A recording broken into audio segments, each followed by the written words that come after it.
better?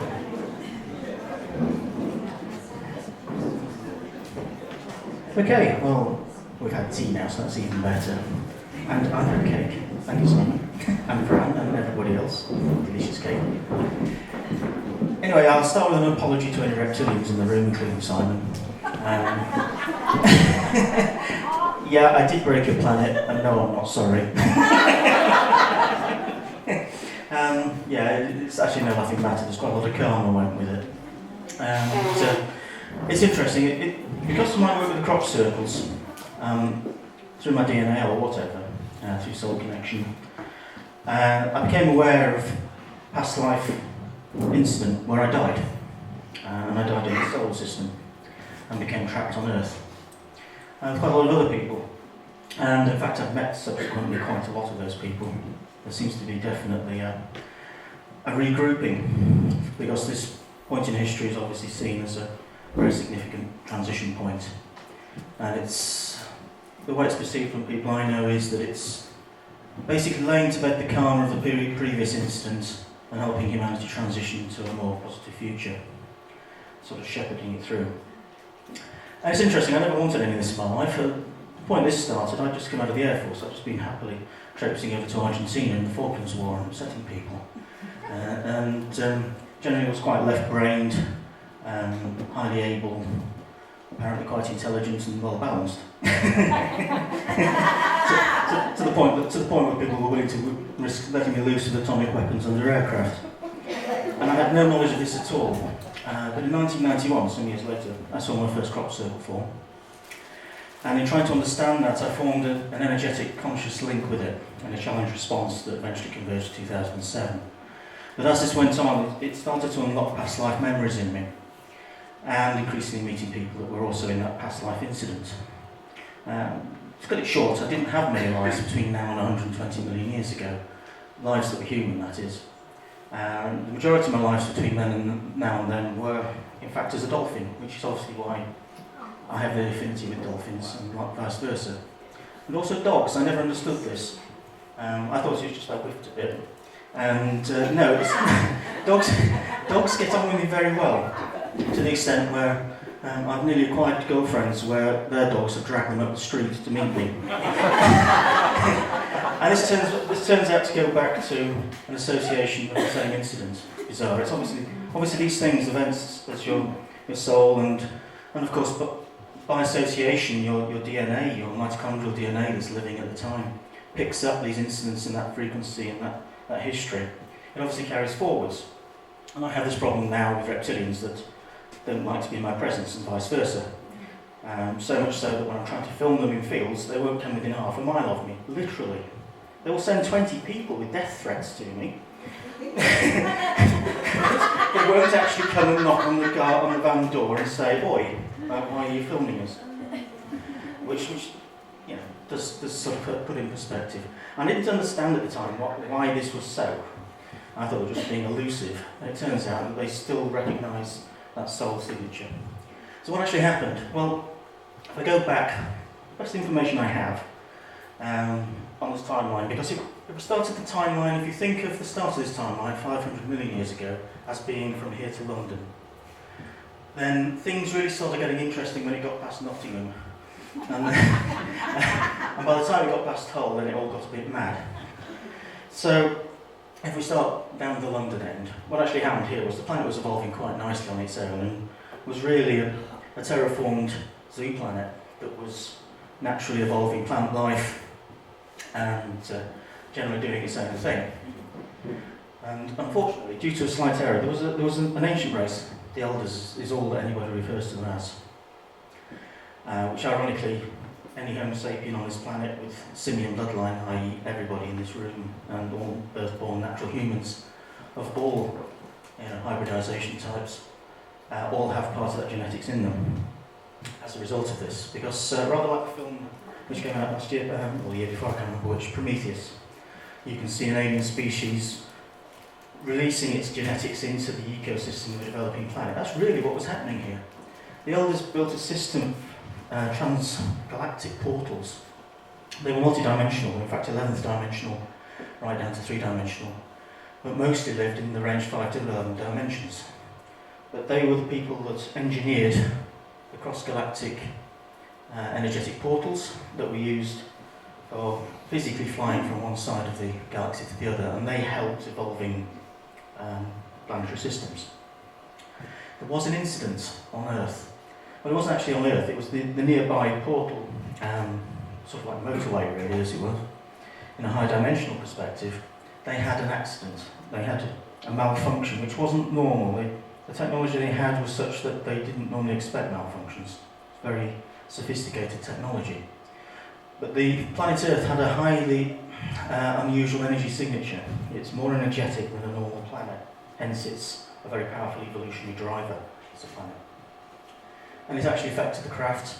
The craft itself decided that the safest place to put down was actually Earth, and that was the greatest possibility of survival. It did put down here, carrying approximately 5,000 of the elders, and it sat there for what the elders would perceive as 3 days, which from our perspective, if we were living on the planet at the time, was something around 11 million years.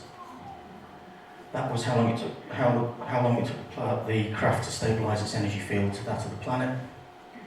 The elders then exited the ship because there was no capability of long-term survival within the ship, and in doing so, most of them died almost instantly, leaving the craft. Of those 5,000, approximately 200 or so survived, and they did this because of their genetics, their DNA. Their DNA had actually evolved to a point where it was, to some extent, self-repairing, in that it would adapt very readily to the dimensional environment it found itself in. And so what it did was it reconfigured itself to the most compatible and most sophisticated, within that range, life form for the planet it was on, which was the primate, literally chimpanzee kind of small monkeys. So the survivors went from being an 11th dimensional energy body to being small monkeys trapped on a basically completely wild and developing planet. And they just sat there waiting for a survivor to be rescued. An interesting thing is that the actual time period from our perspective for their next ship to come along and collect them would be about now. The fact that they haven't turned up is quite interesting. The best indication is, on the information back at this point, that soon after that point the older race left this level of existence and it no longer operates. So we ended up with a small number of people who, of course, they tried eating the plants that were available and integrating into the environment until they all basically just continued as chimpanzee line, really, sort of simian primates. And that was it. They were just a genetic pool of simian primates, a small number on the planet, and this became sort of forgotten. Oops, go back on. And this became forgotten in the annals of history. Then, sometime later, after the elders had gone, in fact, it's more likely the elders went to a different universe altogether, because approximately 200 million years ago, which isn't actually shown, it's between these 2 points, these chaps, the draconians, cars, they were actually thrown into this reality, this universe, from another one. And it's suspected that it's actually elders that did this, because they didn't want the karma of destroying the race, but they also wanted to give this race the best chance of survival and evolution. So it was thrown here, which unfortunately upset a lot of other things. You met Simon. And they have a lot of good and they have a lot of bad. They have a lot of very old, traditional frames of thinking which are negative. Things like genocide and messing around with people's genetics and generally domination, that sort of thing. But nonetheless, very interesting species. Because they're thrown here and there wasn't very much around, they considered that this universe was obviously theirs. That somebody put them there for the purpose of having it. And since there was nobody else around to really dissuade them of this notion, they carried on in that perspective, and they've got a reasonable amount of technology by this point. So they became really very capable intergalactic travellers. However, 120 million years ago, and just before, living in the Lyra system, were evolving humans. And although this is an artistic recreation, that's very much the Lyran form from some of the planets there. We're quite happily living there when these guys turned up. And after a small amount of not really talking to each other very well, a conflict occurred where most of the people, i.e. our direct human descendants, ancestors rather, were all killed, and there was a mass exodus from the Lyran system through the Pleiades and eventually out into the outer worlds like our planetary system. Now, basically, it's a lot of these people, Pleiadians, of which I have a past life memory. And there was an enormous conflict, the Syrian Wars, and that spread to our solar system. And at that time, there were several human species in the solar system at that point. But there was a planet called Maldek, some people call it Tiamat, I know it is Maldek, which was the fifth planet. That's now the asteroid belt. But at that time it was a planet, it was the neighbouring planet to Mars. And Maldek was the headquarters, effectively, for the reptilian operations in this planetary system. But also there was command and control systems on Mars, where there were 3 other human species. And with them, because there's actually quite a lot of technology by this point, and they also do have a bit of a habit of buying and pinching and nicking and generally grabbing technology wherever they go. The Draconians also came here with some very developed and advanced AI systems, which from the perspectives of the Pleiadians was more of a threat than the Draconians ever were. And because they were fairly hacked off and there was really a fight for human survival, the reptilians naturally do not like other human forms. They see themselves as the pinnacle of evolutionary development, and they sort of see everybody else as on dimension. And they're not averse to either controlling them or genociding them. So there was a huge tooth and nail fight, of which I became part of. I'm sorry, but I was. It's not the past life history I wish to have, but it's what happened. I was part of the attack force, and you may have seen that's the actual Apollo photograph. There's one actually crashed on the side of the moon. The moons are actually part of the conflict. The Apatus Phobos, our moon, which is really known as Chatar. They were all reptilian, basically bathyspheres. That's how they got a bashing. And there's actually one of the Pleiadian ships. Well, it's actually not so much a ship as a missile, really. Parked on the dark side of the moon. That's from Apollo 15. What actually happened was, a fleet of these came in, of which I was actually piloting one. Piloting is probably not the right word, but I was certainly controlling it. And we were also flying in a fleet of shock ground troops, which were not only just Pleiadian troops, but mostly what you would refer to as a werewolf. They were from the Canis system. And they were our strongest allies, and they were really physically the only thing that the reptilians were afraid of. The Canis shock troops were renowned for actually killing on the battlefield reptilians and eating them in situ, which is something the reptilians find rather horrible. Simon is squirming as I speak. So there was a huge wingding, and actually what happened was 2 of these punched through the crust of Maldek and literally exploded the planet. It became the asteroid belt. There was actually 2 airburst atomic explosions on Mars at the same time to knock out both the command and control system, but also to cause an EMP pulse that would take out all the AI systems in the sector when the attack was going on. So Mars actually suffered two 1.5 gigaton explosions, which is shown on the geological history of Mars. That's why there's a sudden peak, a sort of 100-fold peak of xenon-129 at the time. You only get that isotope from fusion reactions. Maldek became the asteroid belt, which changed the centre of gravity of the orbits of the planets, so the planets realigned in their orbits as a result. But also the large debris from the Maldek explosion itself, some of it was hurled past Mars and stole a large part of the Martian atmosphere, including a large section of its oceans. And a lot of the water that with the expansions of the oceans and Earth, that's why the oceans of the Earth suddenly developed an extra 400 feet of water. It was actually originally from Mars. It's captured as ice by the gravitational field of our planet, and that's obviously the origin of the legends of the floods. We actually captured part of Mars's oceans as our own, and indeed some of the genetic material from Mars at the same time. So, 120 million years ago, the planetary system really got shaken up. Interestingly, on Earth, the energetics of this, plus the shifting of the Earth's orbit, triggered a huge expansion in the development of insects, and especially large insects, of which is the origin of Simon's mum. So on the one side, the reptilian species was taken to the point of genocide by us, I'm sorry for that, in the solar system. Hence there's quite a bit of karma with that, which is obviously playing out now.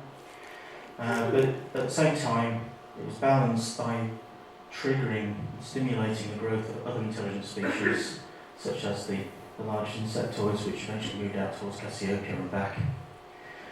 So a lot of those things happen, and we have this debris floating around our solar system. Old battle moons like Iapetus and Phobos still out there.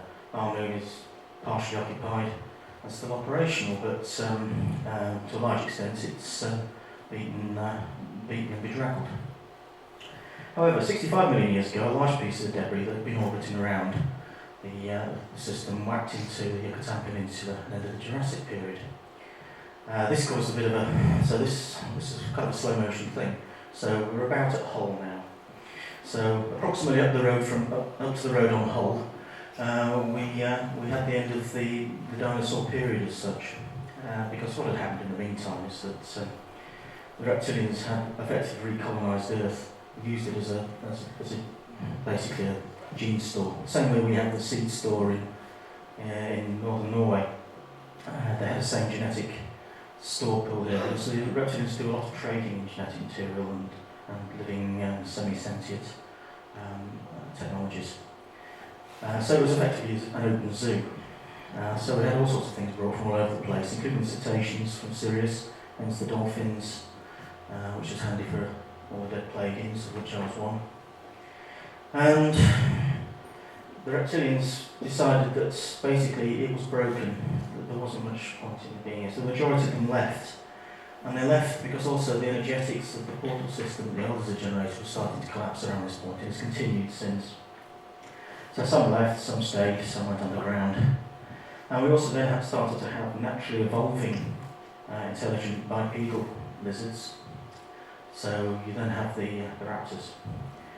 We're still here, we're still underground, and they're really, to be fair, they're more natural Earth humans than we are.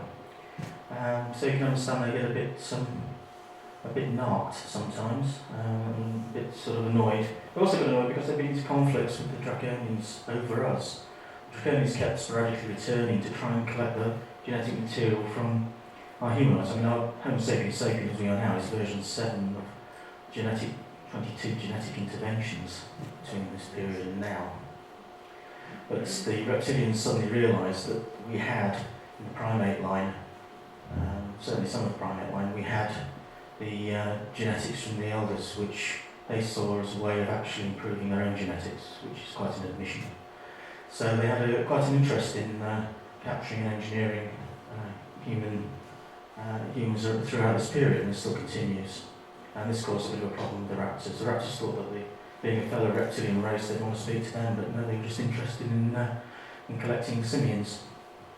So anyway, the primates survived along with all the small mammals at this time. It was a huge transition, lots of things died, the planetary orbit changed, all sorts of things happened. And the reptilians considered that it was a write-off, so the majority of them abandoned it. Then, 300,000 years ago, so we're not very far away now, we're approximately at Whitby Abbey. Driving up this here way over the timeline. There was a hybridization experiment continuing with the primates and various reptilian species, of which Homo sapien is the result. That's why we have the R-brain section. So every human on the planet really is part reptilian to some extent. That's why you have, for instance, consciousness off switch is built into the R brain. That's you often hear about these in abductions, shine blue light at you, lose consciousness. That's the reptilian off switch. The reptilians put that there, they knew it was there, it's part of their makeup. But Cro-Magnon man came in and superseded the Neanderthal man, of which I'm probably closer to the Cro-Magnon man, to be honest. Which, if you ever seen me taking a shower, you would never doubt. But the problem was with this intervention is that really its purpose was to be controllable, manipulable, and also useful for incarnating into. And the reptilians weren't really interested in advancing us as a species. They wanted a useful species, and they only wanted 2 out of our 12 strands of DNA to be useful. So a lot of our useful coding was actually switched off, and it's literally stop coding. You know, it's put into subroutines of stop. It's there but deactivated. This is the stuff that started reactivating when I was in contact with the Earth consciousness that was connected to the crop circles I was involved with. The Earth consciousness has obviously seen that it wishes for that to be reactivated, and I'm not the only person this is occurring with. Anyway, sometime after that, about 18,000 years ago, the Ice Age ends, and there have been various short-term colonies just around that time, Lemuria, Atlantis, etc. Those things were kind of going through the upheaval of the planet at the time. It was quite a tough environment. A lot of species went underground at that point to survive. And all was quite quiet, apparently, until about 300 years ago when a species called the Velon, or the Anunnaki, they followed from Aldebaran an energy stream to this planet. Because there's quite a powerful energy stream from galactic centre to our planet. And these were primarily fourth dimensional entities. In fact, we're stuck in the fourth at that point. But thankfully to them, they managed to meet with some fairly negatively minded people who were starting the Nazi Party. In fact, it was the Thorville Society, and they tricked them into building a machine which helped to cause a rupture in the brain, the membrane between the fourth and the third dimension, which allowed them to get access physically into this reality, which they then immediately used with their existing technologies to go back 5,000 years and write themselves into our history, which is why you have this sudden basically backing up and hiding of the Akashic records at this point. Was that spiritually evolved people on the planet at the time knew this was going on, and so they knew that effectively the same way that the tabloids tried to rewrite history, they were doing exactly the same with clay tabloids. They were trying to write themselves in and justify themselves as part of our society and as part of a superior section of it, which suited their needs. They also brought racism to the system. That didn't actually occur as a concept until this point. So this went on, this was kind of a time loop which we're seeing playing out now. This is why, for instance, when the Vril Society was in contact with the Aldebarans, they used the Aldebaran language, which is in fact Sumerian, which also, for any Knights Templars in the room, or anybody who knows about Knights Templars will know that there's a secret language of the Knights Templars, if you go back to the 11th century, and you'll find it is almost exactly Aldebaran. So, yes, these were quite active, and they passed themselves off as gods, basically. They were taking advantage of the fact that the place was in disarray, they had a superior technology, they had a need to try and get into three dimensions because it's quite interesting. Thermodynamically, the third dimension is, say, here, you go down to the fourth, is actually a lower dimension in terms of energy, and then you go back up to the fifth, which is higher than the third. So quite a lot of entities in transitioning from 3 to 5 don't actually make the jump. Thermodynamically, they end up stuck in a pool here. And all the indications are at the moment is that fourth dimension is becoming so distended, it's actually forming a bubble which may actually bud off. And that's been happening for a while now. Anyway, so 300 years ago actually triggered a loop that went back 5,000 years and came to this point here.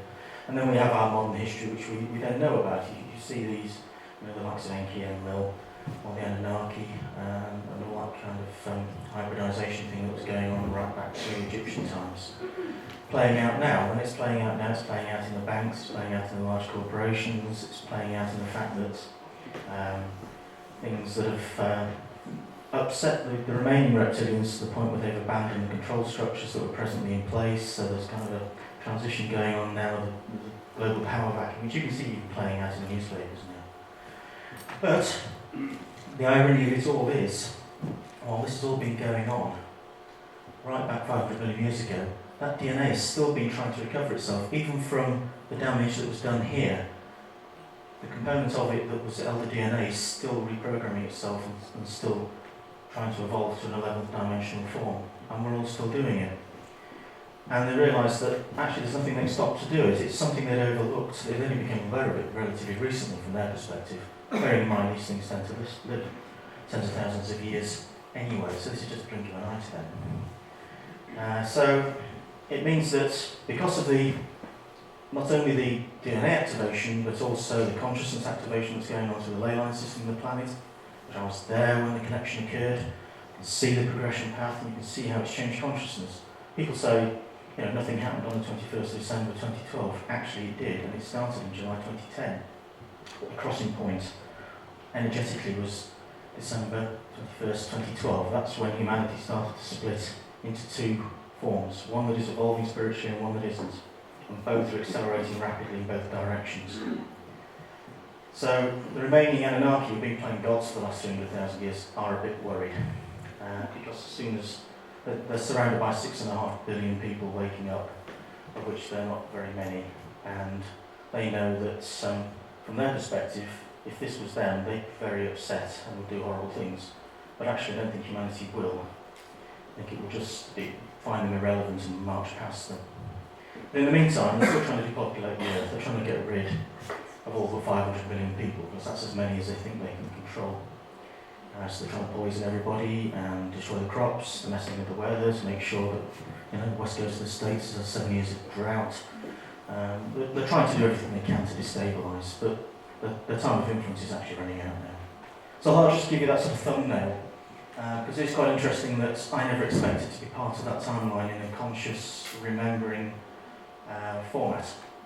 And it certainly gave a greater perspective for me, because previously to that, this was as far as I thought the entirety of human history went. But it actually goes back enormously. Gravity. Okay. That was just a thumbnail, that was just a diversion. A lot of things in science, especially since the 1930s, that aren't what you think they are. It's interesting that people seem to know more at the turn of the previous last century, 19th going on 20th, than we do now on the other side of the 21st. And the reason for that is that there are vested interests in people not having the power of understanding the science as it really is. The interesting thing is, gravity is, according to physics, it is simply a bulk matter property where you take two objects, you put them in a distance, and there's a force operates between them. As characterised by Newton. And it's not what it is. Gravity is in fact a wave function. There's a reason for this, and a reason why this is actually relevance to the bit of the time I put in the presentation, so we'll come to this. But it's a wave like any other, and what it actually is what's called a reverse Compton wave packet. What actually happens is, light as you know it, comes swigging along as a transverse wave, or as a photon, whichever you like, wave particle duality, and it strikes the atom. It strikes within the electron orbit and the electron cloud of the atom. What actually happens then is, it travels through the electron cloud like a sound wave, and that's called a phonon. It's like a sound equivalent of light. The interesting thing with phonons is they travel at pi by 2 times the speed of light rather than the speed of light. So if you have a squiggly wave of light coming in here to this atom, two things happen. Either the atom is such that the light wave passes straight through without influencing anything, or it runs into an atom. When it's the electron cloud, it distorts it. So the energy is transferred into the electron cloud, which then distorts its geometry. The shock wave, like a sound wave, like a ripple travelling through imagine a ripple dropping a sugar cube into a cup of tea, goes through the electron cloud of the atom, and then emits another electron and then another photon on the other side. So it comes in, goes a little bit faster through this bit as a shock wave, and then emits itself as a different part of the other side. And the other part of the other side is in fact the reverse Compton wave, as it's known in science. And the interesting thing is that there's a thing called phase. Phase is the up and downiness of the photon as it comes in versus the up and downiness of it coming out of here. And because this one was carried on at this speed, and the one hit it here, suddenly got a bit of a jump to the other side in terms of speed, and came out a little bit faster. It means it's actually out of phase. And that phase difference between the reverse Compton wave and the original wave is in fact experienced as a force, and that force is gravity. That's all gravity is. It's exactly the same way electric motors work. You simply have a phase between the two magnetic fields, and the difference between the two magnetic field phases is the magnetic force. It's exactly the same with photon and light. Now, how do you know this? Because of eclipses. This is the link. Segueing into the bit at the end, you see. Eclipses. Well, you may not know this, but every time there's an eclipse, pendulums start to change their speed. Pendulums can only change their speed if the gravitational constant has changed, if they're a fixed length. Now, this has been observed over and over again. Both the vector and the speed changes, and the eclipse starts and finishes. And that's the relative speed of a pendulum through an eclipse. So it starts off just roughly straight, then the eclipse starts, and the pendulum speed changes, and then stops again as the eclipse is finished. The reason for this is interesting, because gravity is actually a wave, it's not defined the way science defines it. So, for instance, the gravitational point factor of the Earth and the Moon, for instance, would, if they're made of roughly the same material, for instance, then you would expect that the gravitational fields would be in proportion according to purely the physical mass of the planets, which they aren't. That's how, for instance, the first Russian Ranger probes missed the Moon completely. And it was only when the Americans sent up some probes that they realised that what's called the Lagrange point, which is the point where the gravity of the Earth and the gravity of the Moon cancel, and so there's a zero gravity point, was actually to different distance to the calculated one, that they realised that the Moon had a different gravitational constant. The reason is, it isn't a bulk mass phenomenon. It's due to how much light is absorbed and reflected by it. So it's down. So not only is it down to how much matter there is there for the light to hit, it's also down to the albedo factor, or the reflection factor of the material. And the Earth has a different albedo factor to the Moon. So this is eclipses. Very interesting demonstration of why gravity is actually a wave and not a bulk matter phenomenon. So this takes us on to the point of this. This is the bit that Simon actually asked me to talk about. The rest is just something I threw in. So it's a convoluted intro, really. So people seemed interested, so we pursued it. Okay, a couple of weeks ago, was a supermoon. So Simon and I decided we'd go out, and we went to Danby Beacon, which is on the moors here. It's the highest point of the moors, so it has a 360-degree view of the moor for miles. And it was a nice clear night. There's a photograph I took of the supermoon. With the eclipse occurring. And Danby Beacon, it's a lovely spot. I've gone up there and carried out sort of general wide field surveillance as before now. So I'll show you kind of what a typical night surveillance is, as a series of photographs taken on time-lapse exposure would look like from up there. So this is one taken on one camera as a time-lapse.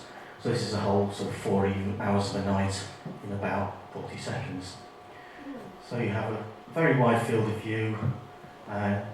These look quite nearby, but they're actually maybe 10 miles away. There's really very little out there. There's no light pollution. Oops, I'll go back and do that again, because I think it missed one. Go back a little bit further then. Restart it. Okay. It's a very good vantage point. And so Simon and I went up there. Thankfully the clouds for supermoon had parted, so off we jolly went. And we got up there about an hour before the eclipse, set up and broke out the hot chocolate and jelly babies. Got the cameras set up. I also took a little robotic tracking telescope I have with me as well. And this is the moon. This is in fact a bit of wispy cloud.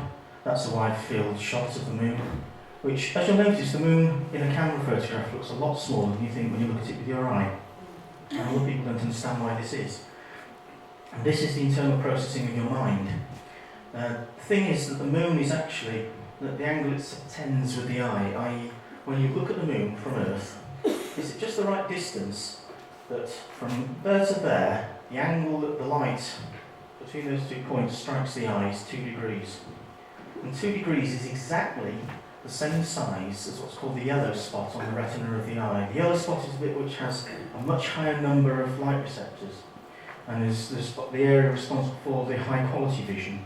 Your eye actually looks at a lot of spots of high accuracy vision, and then the rest of the visual field is more light sensitive but of much lower resolution. So the brain pieces together the scene from a wide angle and then an accurate small spot that it sweeps around, picks out the details.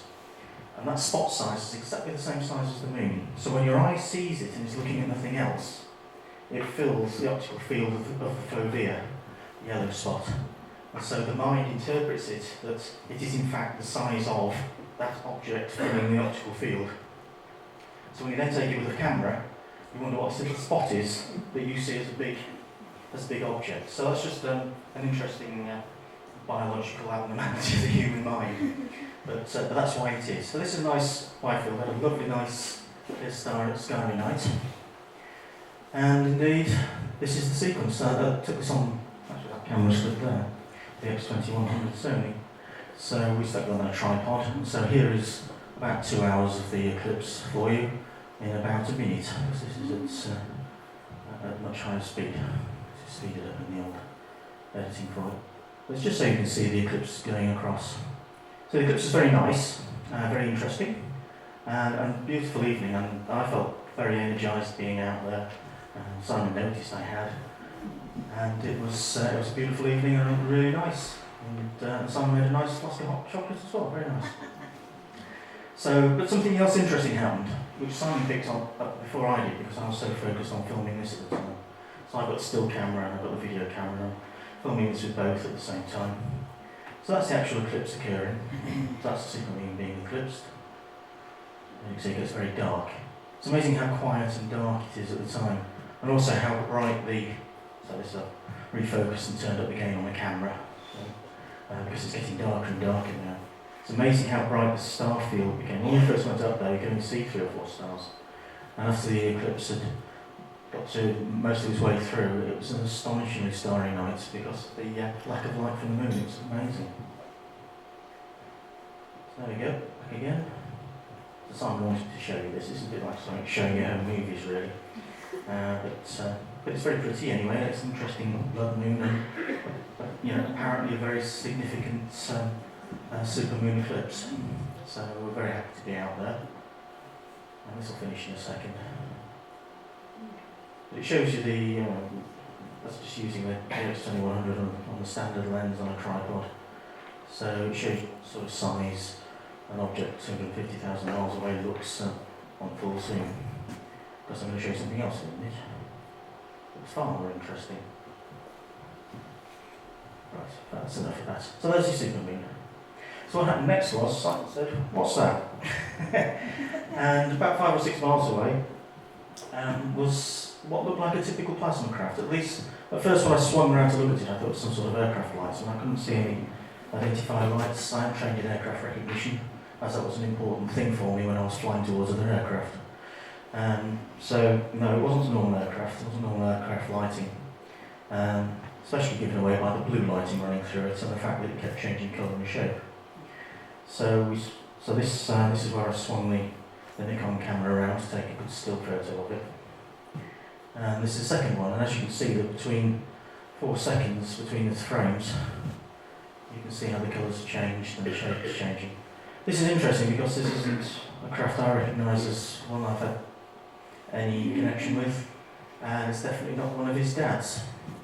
So I found this quite interesting. So I'll let this run. It'll run in various zooms. That's the original footage, so that's what it looked like to the camera naked, as it were. As you can see, it's climbing to the right, actually occasionally zigzags around a bit, and now it's going the higher zoom. I'm running a digital zoom on this, so it'll eventually pixelate as you get to too high a zoom, but it'll show you more detail. But you can see frame by frame that it is in fact changing, and that's not the atmospherics between us and the camera. It is actually changing as a plasma around the craft itself. and a bit bigger in a second while I'm talking. So this is really interesting. So, as you've probably gathered by now, I've filmed thousands of these things. In fact, I've done a surveillance with a really nice chap called Mike Freebury for the last 3 years, where I provided the equipment and I set up a remote monitoring photography site in mid-Wales, where there are a lot of cattle and sheep mutilations, which I should get paid for stopping. It's quite interesting, when I first turned up there, the farmer there has approximately 1,200 sheep, of which 120 have been mutilated that season. And since I've been up there, that's reduced to 2. So I'm beginning running a protection racket for mutilations.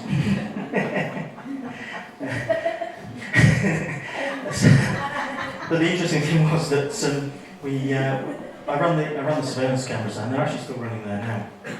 And in the last 3 years, Mike and I have taken over 1 million high quality still photographs of that area. And interestingly, the proportion of anomalous objects, stroke UFOs, we've managed to catch on those cameras is over 1,500. And that's triangle craft, dumbbell craft, discs, sometimes small fleets. Very interesting. And also glowing spheres a bit like this. In fact, green and red spheres appear quite a lot, and occasionally have been seen to be shooting at each other down there. So it's quite an interesting sight in itself. But yeah, that's what this is the video. It's basically digitally enlarged, but that's what we were looking at. And to me, that's just another interesting plasma type thing. But Simon, you had some sort of indication as to what it might have been. I think it's a mantid or a mantis crab. Thank you. Yes, general consensus was that it was something watching the fact that Simon and I stood in the middle of nowhere and actually stood there and have evolved over the last 120 million years, trying to stop beating our brains out, really. So there is hope. So that's it really, that's the old supermoon, and I hope you enjoyed that, and there are other presentations, but I'm sure you want to hear Simon speak, and you probably want some questions. And that might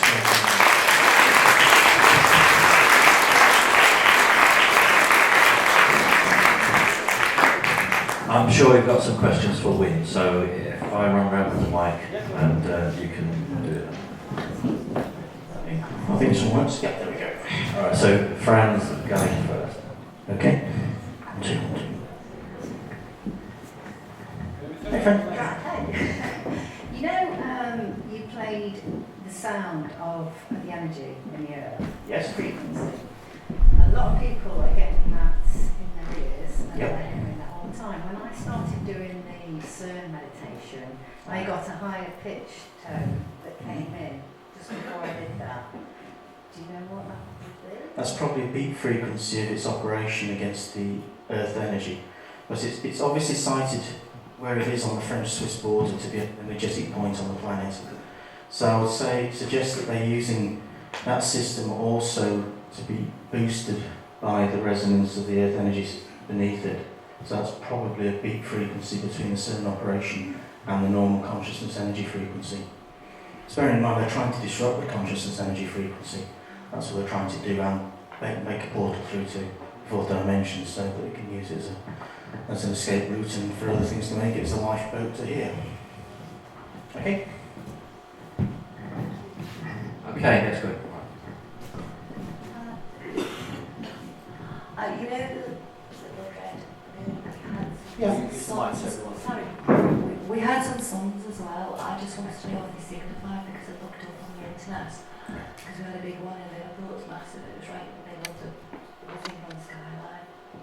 I don't know anything about that, I'm You afraid. know the blood red moon? Yeah? Does it signify anything in particular? It does to some people. I know to sort of occultist and satanic frequent people, they see it as a significant event, as a portent, and a significant marker in time for them to perform whatever. So there is that tradition, but other than it's the moon which is closer to us than normal, so its gravitational effect is slightly larger than normal, and because it's being eclipsed, the gravitational change and therefore the local planetary energy change is greater at those times. is how I see it from my perspective. It's the only reference I could find really was the biblical stuff as well, from the past as well. Yes, it's always been seen as a portent, I think, because it's obviously very visually dramatic. Okay, next question. I won't trip over like you do.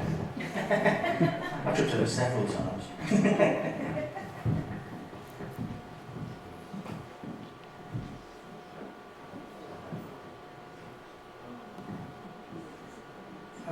You mentioned earlier on about the underground transmission of energy with Tesla. Mr. Tesla, yes. Why is it that we transmit overground? It's got to be something more than just having control over the energy. Why do we transmit overhead when it would be more efficient to... Presumably there'd be less power losses if we transmit it through the ground. No, actually there are more because it's to do with cooling. When you bury cables, they find it more difficult to dissipate the heat because the earth surrounding it is insulating it partially.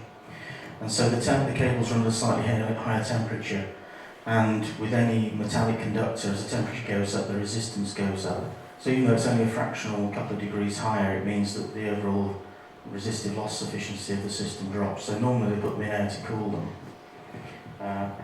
But the fact that we're doing it anyway is a nonsense. Interestingly, with the Stubblefield that I mentioned earlier, he worked with the early telegraph pioneers. That's how he got the idea for his telephone system. The interesting thing was that the telegraph in its day was the sort of internet boom of today, as it were. So a lot of money went into investing in telegraphs so they could communicate the prices of buying and selling merchant materials, finding out what's coming to the various ports. And in a country the size of America, it's a huge and expensive undertaking.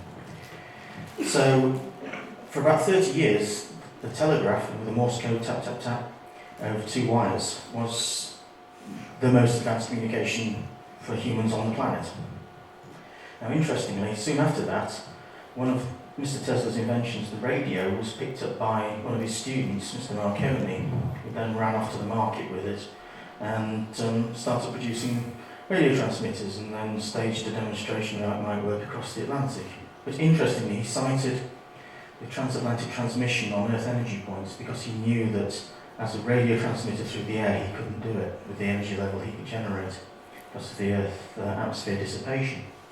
So he actually cited them on fault areas that were of high Earth energy on both sides of the Atlantic, which I ended up doing partly on the coast of Ireland and partly on the east coast of the United States. Now, when radio came in, and Marconi stole the limelight with that, the funding in telegraphs stopped because they couldn't see the future of it. The future was here, it was radio. And so the old telegraph systems ran out of funding to be maintained and improved, and they ran off what were called ground batteries, which are basically big batteries the size of a dustbin built into the ground like a car battery. And they ran over 2 wires. And when they started doing the large, long distance telegraphs, the cost of the 2 wires, which were just open iron wires nailed to wooden posts, the major cost was actually the iron wire. So it was then that when they started with the ground batteries, they realised they could disconnect one of the cables and run it to ground through the grounding system of the battery. And half of the signal would travel through the ground and half of it would travel through the wire. And this is how the earthing system that we use in every building in the Western world today comes from. It was from these telegraph pioneers. They didn't understand how it worked, they just knew that the current was being conducted through the ground, and that if they had a conductor of a certain size and they put it in the ground, they didn't need the other wire, and that saved a fortune. But interestingly, 30 years after the investment for the telegraphs had started, and they fell into disrepair with wind and rain and basically just disrepair, the cables were starting to break. But because they operated on a continuous current source from a battery, so the batteries are designed to last 30, 40 years, tap, tap, tap, just modulating the signal of the Morse key. What actually happened was that a second signal had entrained itself to the signal going down the wires in exactly the same way that the earth currents entrain themselves along the underground watercourses. So when the wires actually started snapping, they found that not only did the system continue to work, even though physically the wires had been cut, they actually worked better. And the reason was that it was still using the entrained longitudinal energy conduction path, and when the wires fell to the ground, they were actually closer to the ground and were using more of the Earth energy to amplify it along the way. And this is exactly what Stubblefield understood from a sort of general point of view when he engineered his system.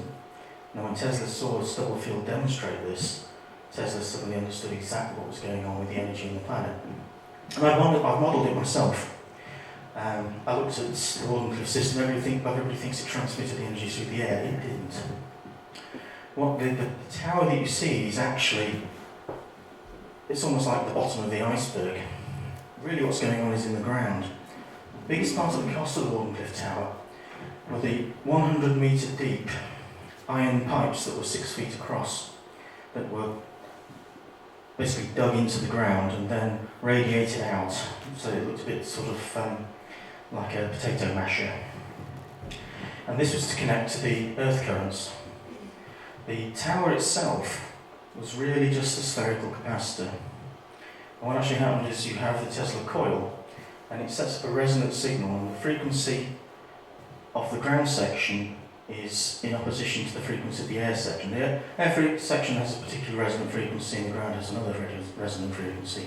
And the two set to be in opposites. So what he's actually doing is he's got a generator, the whole electrical energy, and he's pumping that up into the capacitor. He's discharging it. He's using the air around the capacitor, and he's discharging it down through the Tesla coil into the ground antenna system, and that causes the local flow of the earth energy to be shocked and sort of pumped and squeezed, and it responds by the next cycle. It tries to equalise the disturbance, and so it puts energy back into the system, which then goes back up the tower. Tesla then stores some of it for the next cycle in the capacitor and then taps the rest off. And in doing so, he builds up this resonance, which is actually being amplified by the earth energy. And in doing so, he's applying his own effectively electromechanical signal above the natural earth one. So he has another control frequency that he can then designed effectively ground operated radio receivers you could just stick in anywhere and just tune to that frequency, and it would then allow the earth energy to entrain to that system, and you could tap energy off. So people have it exactly the wrong way around. They see the energy going through the air, and it never did. It all went through the ground. You're just using the air locally as an energy store to pump it into the ground. What he was really interested in was the fault line areas where of the surface of the planet that had higher than normal ground energy, which is why he started at Colorado Springs and then went to Wardenclyffe. He was looking for those areas that have those fault lines that naturally have far more natural lightning, because those are the areas that have natural ionisation near the ground. I hope that answered your question. Brilliant. Next question. Hi, Wayne.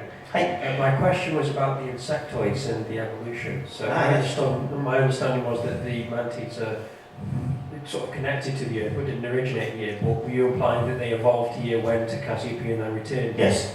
Certainly the only ones I've had any dealings with, they naturally evolve on this planet as that form. Although their original forms from off-planet brought here, it evolved through the evolutionary pressures of that time here to what you would consider to be Simon's mum. And so a lot of those forms actually left the planet at that time. They developed technology to do it. Some of them stayed here. But certainly, from a local perspective, a good proportion of those forms actually naturally evolved on here due to the stimulus. Okay, next. Good evening. Is there, with your previous answer for the Tesla, a connection with stone cycle in South Africa from the sound energy? Is it connected together? I've seen yes, Michael Tellenberg's work. Yes, yes. These systems all work on the same energy thing, whether it be Stone Age engineering here, but also yes, back in South Africa, those systems all work on the same energy system. Yes, definitely. And I have a friend in this room here. We've actually tracked all the ley line systems over these moors here. This area is very energetic. And yes, some of the engineering is quite interesting. We've actually detected the fact that there are ley lines running over these moors that are purposely beam split, which is holographic engineering. You know, this is Stone Age materials used in a modern holographic energetic process. So yes, I think the works that are seen down in South Africa are far more sophisticated than would be anticipated by just looking at the external form. Okay, good. When, Yep. early on in the presentation, you made reference to the F-15 escort Yep. triangle. Was the implication that triangle was man-made? I think that it seemed very solid, man-made. I would say it was an advanced drone. Although if that's better than a dark night, I probably would find it difficult to tell, but I would say it was some sort of advanced drone. Whatever it was considered to be of significant value that it required 23 F-15s to escort it from A to B. And it was large. And it was large, yes.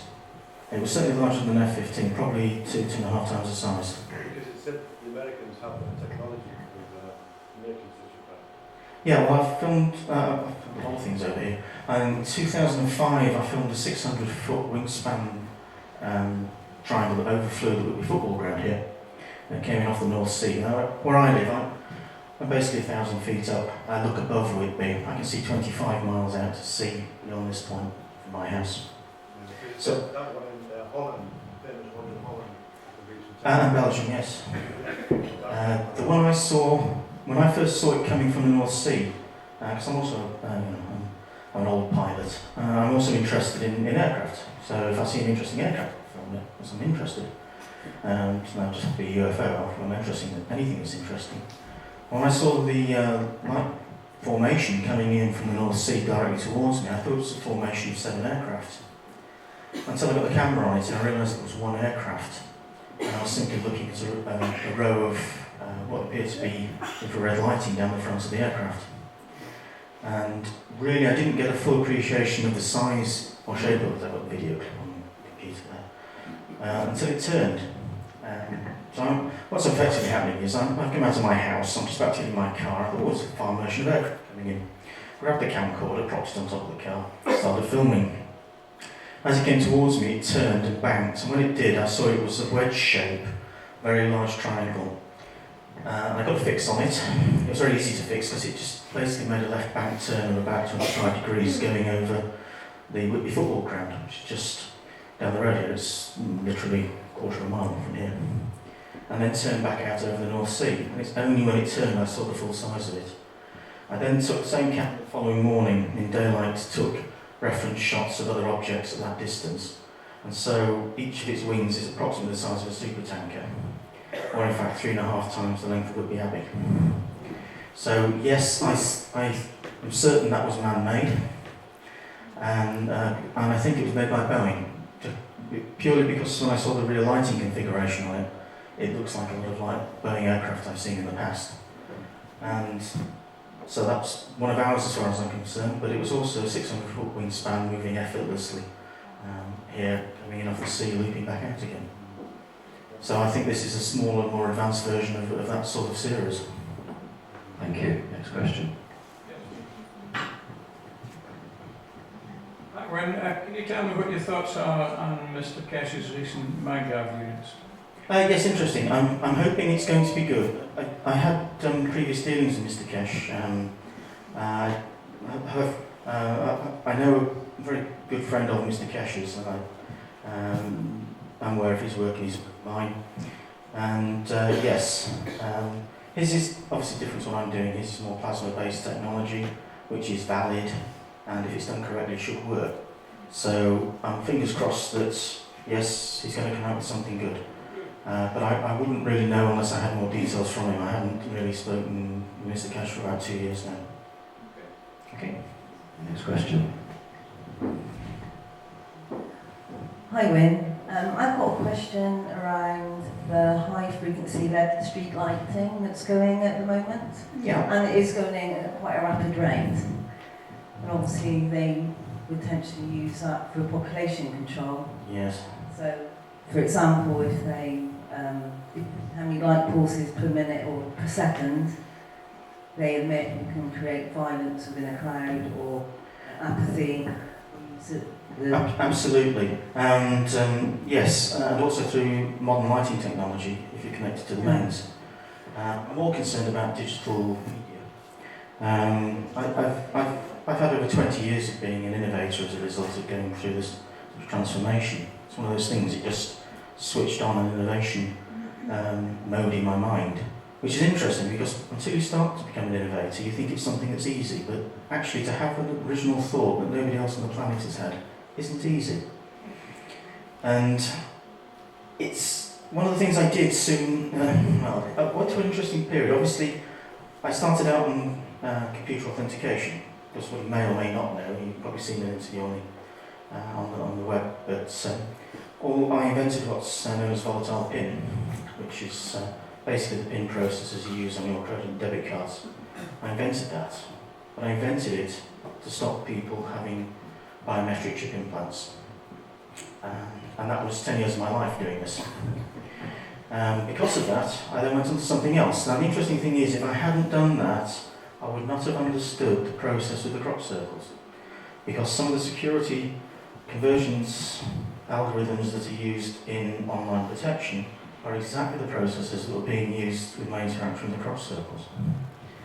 This led on, because I became known as a world authority on digital authentication, computer authentication, I was then approached by the largest record company in this country, who were at that time pushing out digital rights management systems to stop people copying CDs and DVDs and the like. And when I went to the meeting, they said, well, we want you to, could you develop a system to prevent our security problem? Well, that's my business at that time, so I thought, I'll have a look.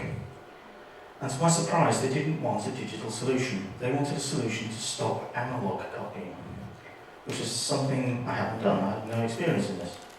And looking at the problem, i.e. they wanted to stop people recording sound out of a speaker, or sound line out from an amplifier, because they said the DRM is fine, but until it has to play perfectly, and when it plays, then you can just re-record it on a media that has no protection, and then it completely subverts it.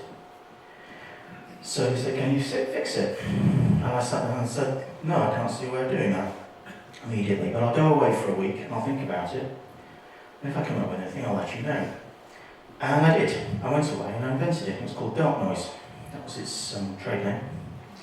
What dark noise was because all the protections required were from an original digital source, was using bandwidth within the digital signal, which is bits that aren't used, and actually putting in precisely measured high frequency and low frequency sound that cancelled each other.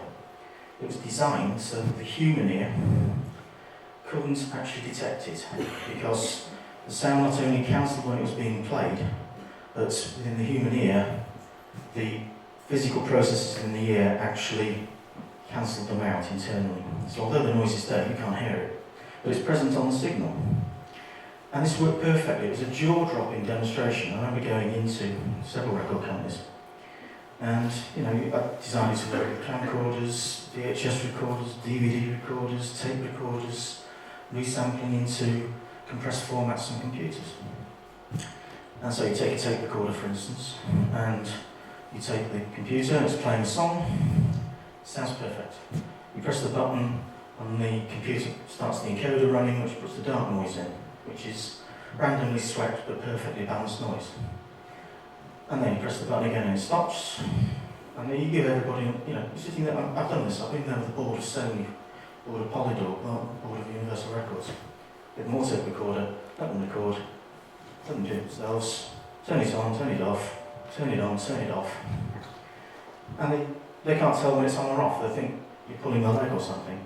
And then they play it back, and the bit when the encoder's on sounds like 25 alarm bells running through it.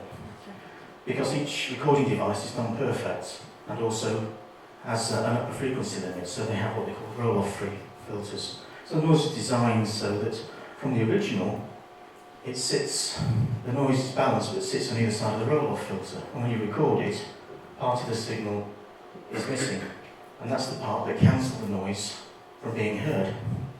Worked absolutely perfectly, and they all got very excited. until I went into Sony. And obviously I'm quite sensitive by this point, and I sat down, sitting directly opposite the director of Sony, who is obviously a human lizard. Okay? And so there's a certain amount of animosity as soon as we sat down. And the rest of the guys were all very pleased to meet me, and we started the demonstration. I turned the encoder on, and that guy, he went berserk. He literally covered his ears and started running around the room screaming. And he said, turn it off, and he was shouting and panicking. I turned it off. And he said, we can't possibly use that, it's an enormous amount of noise. I said, well, it is, but a human ear can't hear it.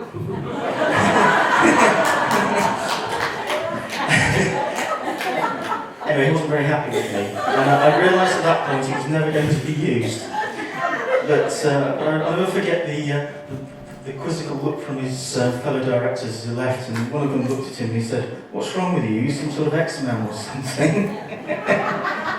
So I wasted £250,000 and 18 months of development of my own, but nonetheless I have the world's best reptilian detector if anybody wants it. But the serious point of it is, the other thing is, when I started with these signals, I started to find them already on digital media, but they weren't my signals. And these were mood control signals that are being put in there. And these are silent to the ear, but are picked up by the perceptual area of the brain. So yes, those signals are able to be concealed within digital media, and I also think that within mains connected normal LED bulbs, it will be possible to transmit information to them and also use that for optically encoding similar signals to the optical cortex of the brain. So there you go.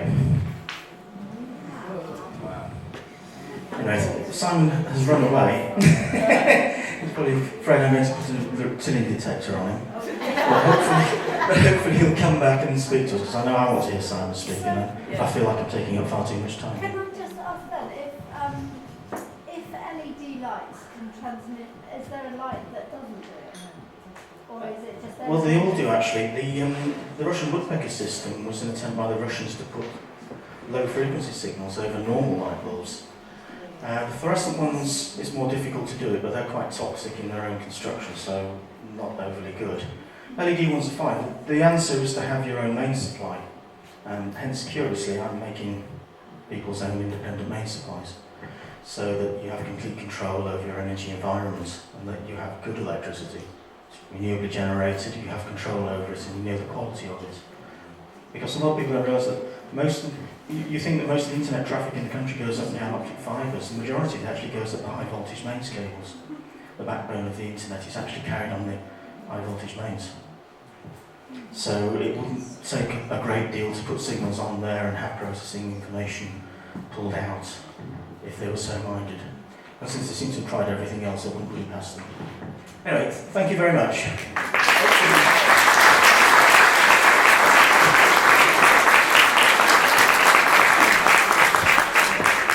Thank you, Wyn. As ever, a very, very technical presentation, but made in a way that we can mostly